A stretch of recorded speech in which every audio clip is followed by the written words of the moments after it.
Bacaan dari Nubuat Yoel. Hai para imam, kenakanlah pakaian kabung dan mengeluhlah. Merataplah, hai para pelayan mezbah. Masuklah, bermalamlah dengan memakai kain kabung, hai para pelayan Allahku. Sebab sudah lama di rumah Allahmu tiada kurban sajian dan kurban curahan. Adakanlah puasa yang kudus, maklumkanlah perkumpulan raya. Kumpulkanlah para tua-tua dan seluruh penduduk negeri ke rumah Tuhan Allahmu dan berteriaklah kepada Tuhan.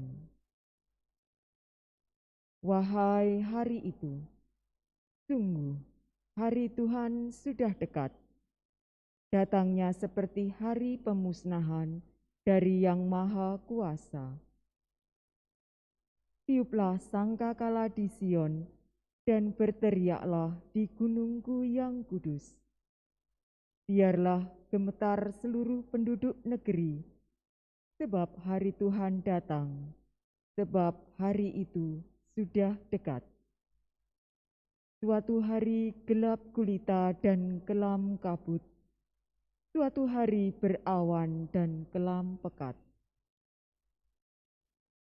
Seperti fajar di atas gunung-gunung, terbentanglah suatu bangsa yang besar dan kuat, yang serupa itu tidak pernah ada sejak purbakala, dan tidak akan ada lagi sesudah itu, turun-temurun pada masa yang akan datang.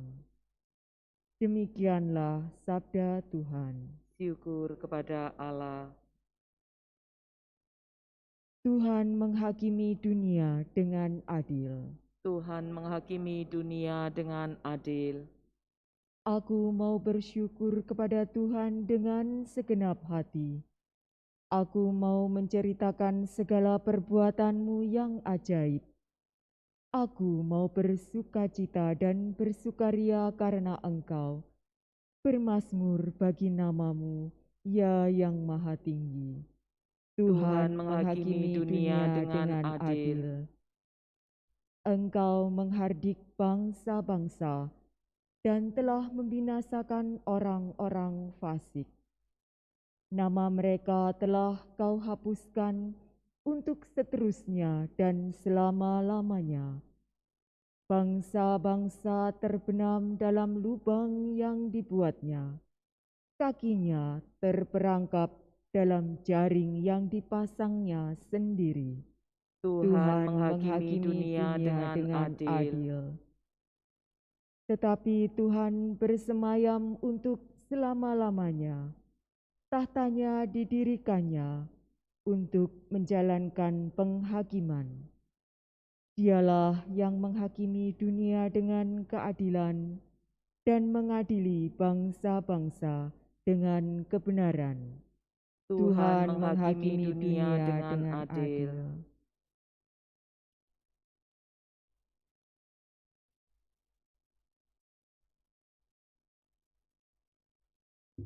Haleluya, haleluya, haleluya.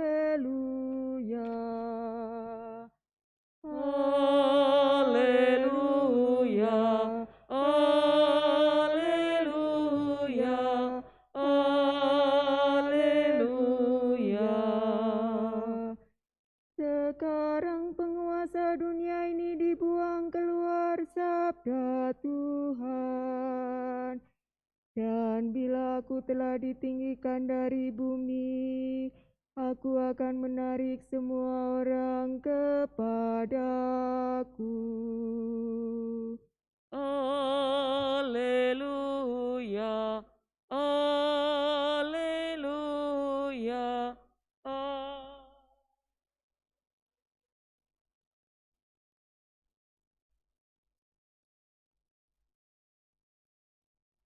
Tuhan bersamamu. Dan bersama rohmu. Inilah Injil suci menurut Lukas. Dimuliakanlah Tuhan.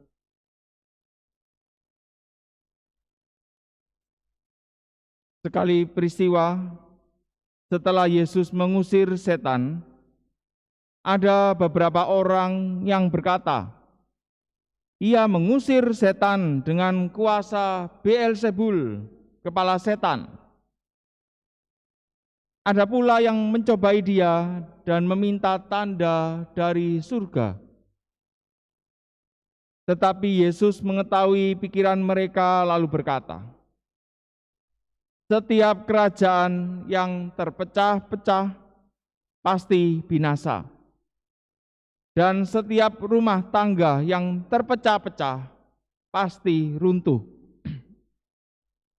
Jika iblis juga terbagi-bagi dan melawan dirinya sendiri, bagaimana mungkin kerajaannya dapat bertahan? Sebab kalian berkata, bahwa aku mengusir setan dengan kuasa Beelzebul. Jadi, jika aku mengusir setan dengan kuasa Beelzebul, dengan kuasa apakah pengikut-pengikutmu mengusir setan? Sebab itu mereka lah yang akan menjadi hakimmu. Tetapi jika aku mengusir setan dengan kuasa Allah, maka sesungguhnya kerajaan Allah sudah datang kepadamu. Apabila seseorang yang kuat dan bersenjata lengkap menjaga rumahnya, amanlah segala miliknya. Tetapi jika seorang yang lebih kuat daripadanya menyerang dan mengalahkannya, maka orang itu akan merampas perlengkapan senjata yang diandalkannya dan akan membagi-bagikan rampasannya. Barang siapa tidak bersama aku, ia melawan daku. Dan barang siapa tidak mengumpulkan bersama aku, ia mencerai beraikan. Apabila roh jahat keluar dari manusia, ia mengembara di tempat-tempat yang tandus mencari perhentian. Dan karena tidak mendapatnya, ia berkata, aku akan kembali ke rumah yang telah kutinggalkan itu. Maka pergilah ia dan mendapati rumah itu bersih, tersapu dan rapi, teratur. Lalu ia keluar dan mengajak 7 roh lain yang lebih jahat daripadanya, dan mereka masuk dan tinggal di situ. Maka akhirnya keadaan orang itu lebih buruk daripada keadaannya semula. Demikianlah sabda Tuhan. Terpujilah Kristus.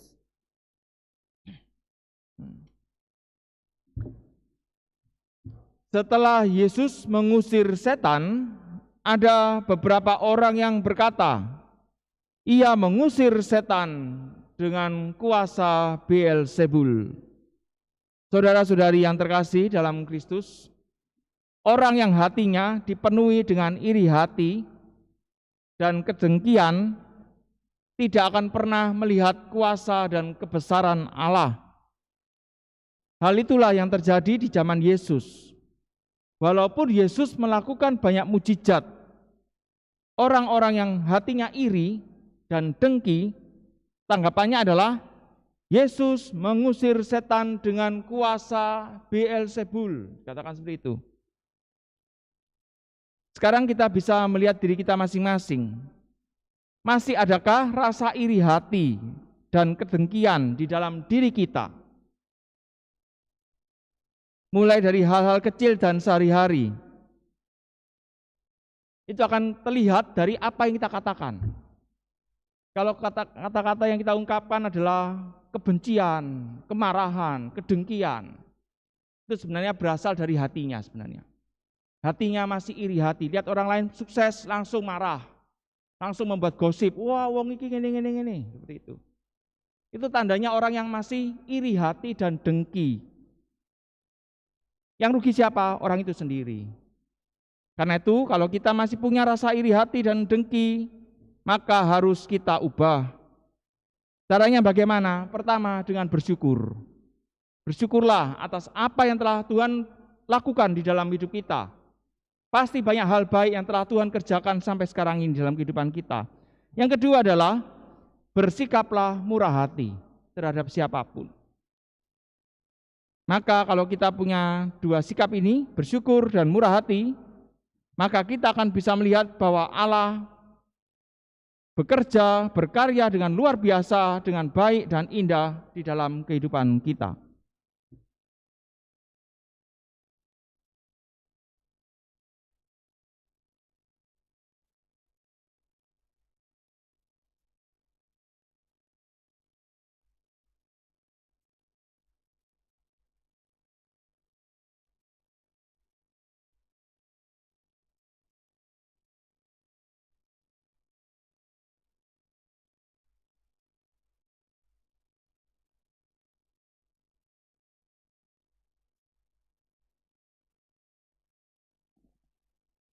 Yesus telah bersabda, tinggallah